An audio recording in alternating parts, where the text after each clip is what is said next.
Now moving forward to the Magic Animate. This which we have already created using AI presentation from the text. So what I'm going to do is I'm going to select slide and click on animate.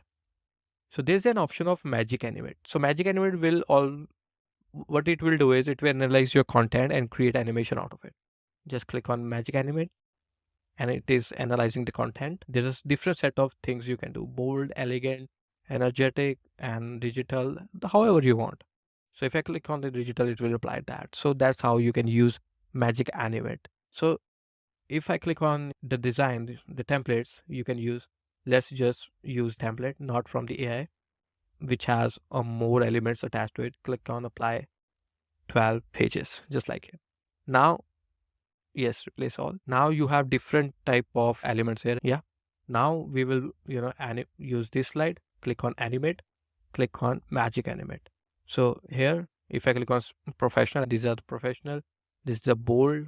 Okay. There are different type of animation you can use, just like this. I like this one, playful. If I click on this, so that's how you can use or leverage Magic Animate to create a visually stunning images, presentation, videos for your marketing needs.